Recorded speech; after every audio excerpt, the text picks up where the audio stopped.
السلام عليكم ورحمة الله تعالى وبركاته.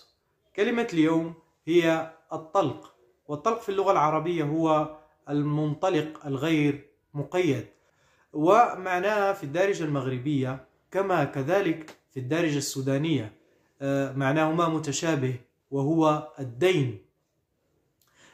في المغربية يقولون طلقني مول الحانوت، أي دينني أو أعطاني بالدين.